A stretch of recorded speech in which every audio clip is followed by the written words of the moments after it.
할렐루야. 네. 네, 우리 이제 계속해서 레위기 말씀 살펴보고 있는데요. 이제 14장에 들어왔습니다. 어제 본문 말씀은 피부병이 발생한 사람을 진영 밖으로 격리시켜서 정결을 위한 분리를 하는 것을 우리가 살펴보았습니다. 여러분, 이것은 차별이 아니라 정함과 부정함의 구분입니다. 하나님께서는 우리를 사랑하시지만 우리 안에 죄가 있는 것을 허락하지 않으십니다. 그래서 여러분, 이것은 하나님께서 우리를 차별하신다라고 생각하면 안 되는 것입니다.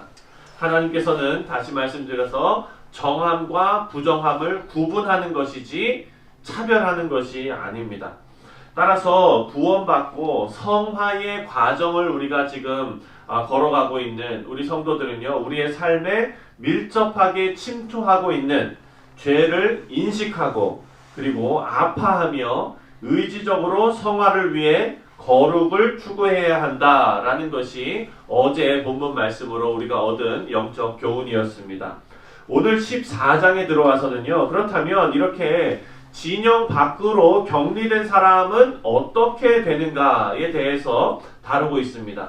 여러분, 진영 밖으로 격리된 사람은 평생 밖에서 사는 것이 아닙니다. 피부병이 치유된 사람은 다시 정결하게 되어서 정상적인 삶을 살 수 있게 됩니다. 그리고 다시 성전에서 제사도 드릴 수 있습니다.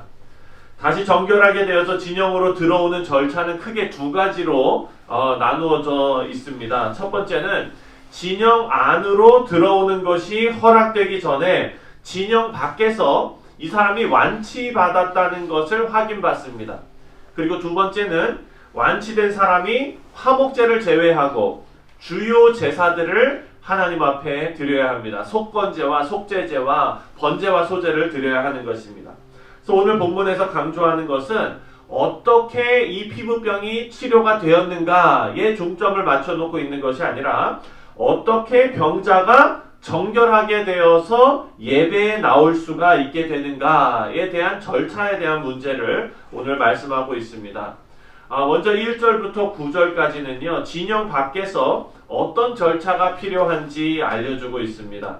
먼저 피부병이 나은 것 같으면 사람을 시켜서 제사장을 진영 밖으로 부릅니다. 그럼 피부병이 난 사람이 있잖아요. 그러면은 진영 밖으로 지금 격리되어 있기 때문에 다른 사람들이 막 가가지고 어떻게 뭐 잘 났나 뭐 보고 오고 이렇게 될 수가 없잖아요. 자기가 살펴야 되는 겁니다. 그런데 이 환부가 자꾸 아물기 시작해요.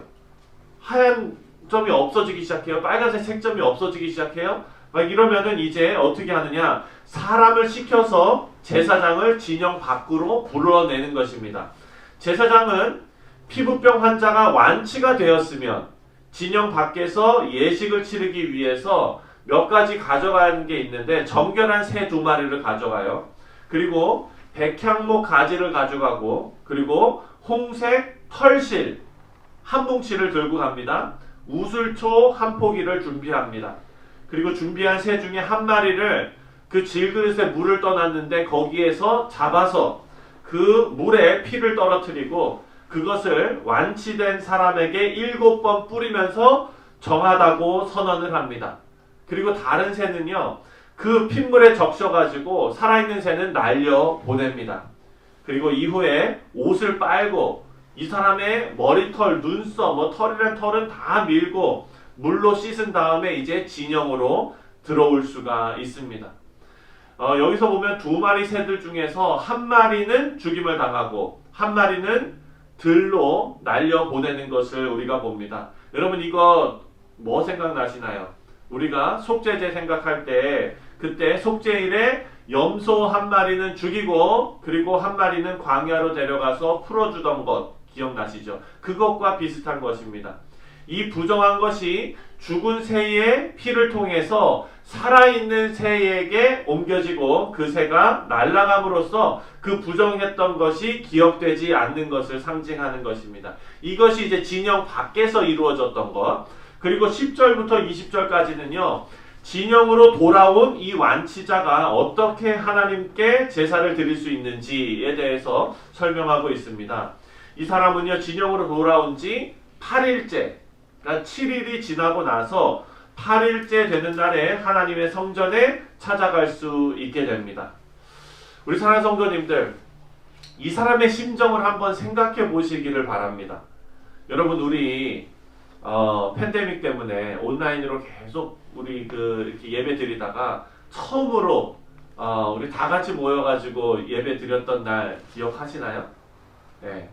저는 그때 그냥 마음이 울컥했던 게 담임 목사님께서 기도하시면서 울컥하시는데, 우리 목사님 그렇게 울컥하시는 분 아니잖아요. 목사님 성분 알잖아요, 성격을. 그런데 울컥하시면서 그냥 성도님들을 보시고 이렇게 하시는 거 보면서 저 심정이었겠다 이 생각이 드는 거예요. 이 완치자가 한동안 예배를 못 드리고 이렇게 있었던 거예요. 네. 격리돼서 살았던 거예요. 그런데 이제 하나님 앞에 예배 드릴 수 있게 다 모였어요. 이제 진영 안으로 들어갈 수 있게 됐어요. 심각한 전염병이 생겨서 진영 밖으로 쫓겨나서 정말 외롭게 격리 생활하고 너무 슬프고, 언제 이게 내가 낫게 될지 안 낫게 될지도 모르잖아요. 낙심하고 있었을 거예요.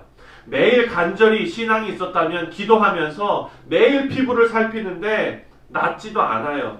얼마나 실망스러웠을까요? 그런데 어느 날 기적처럼 상처가 아물기 시작하면서 피부병이 낫는 거예요. 그래서 얼른 자기 안에 다른 친척들이나 친구들이나 시켜가지고 빨리 제사장을 좀 밖으로 불려달라. 그리고서 보였더니 글쎄 제사장이 당신 완치자입니다 해주시고 우슬초로 그 핏물을 뿌려서 나에게 피를 뿌리고 정하다 해주신 거예요. 여러분, 이제 이 사람이 8일이 지나고 정한 사람이 돼서 하나님 성전에 가서 제사를 드립니다. 이 감격의 예배를 드렸을 텐데 이것은 평소보다 더 정성껏 예배 드렸을 거예요. 이 사람이 하나님 앞에 제일 먼저 속건제와 속제제를 드리고, 그리고 번제와 소제를 드립니다. 이제 14절부터 18절을 보면은요, 완치된 피부병 환자의 정결 예식이 나오는데 14절부터 18절 너무 기니까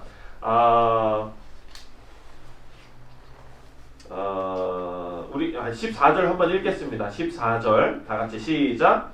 제사장은 그 속건 제물의 피를 취하여 정결함을 받을 자의 오른쪽 귓뿌리와 오른쪽 엄지손가락과 오른쪽 엄지발가락에 바를 것이요. 여러분, 이거 어디서 들어보셨죠?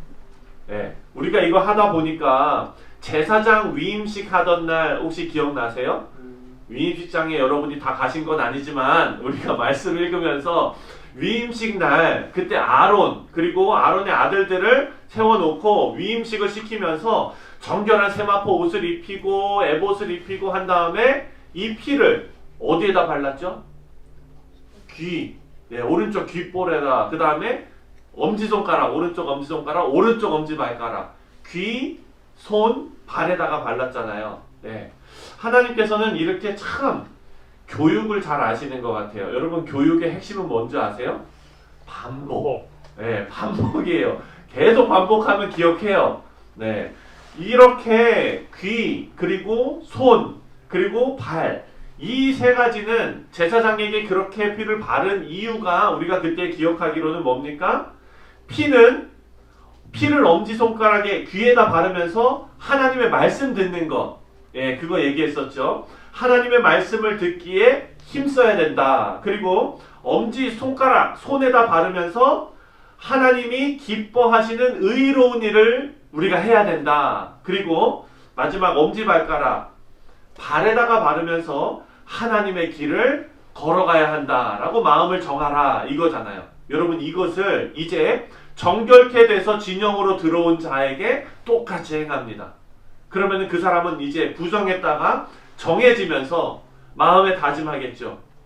그 마음에 다짐하는 게 감격의 예배를 드리고 나서 마음이 아주 널널해진 상태에서, 옥토와 같이 된 상태에서 뭐만 씹으면 그냥 나올 수 있는 그런 마음밭에서 하나님께서 이제 제사장을 통하여 명령하시는 거예요.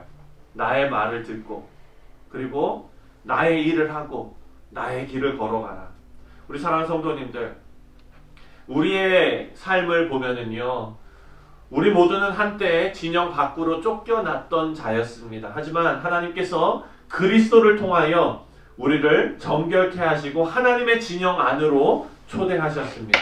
아멘. 이제 우리는 귀와 손과 발에 그리스도의 피를 발라 구원받은 성도는 하나님의 말씀을 따르고 의로운 일을 하고 하나님의 길을 걸어가시는 그런 귀하고 복된 성도님들 되시기를 주님의 이름으로 축원드립니다. 아멘. 여러분.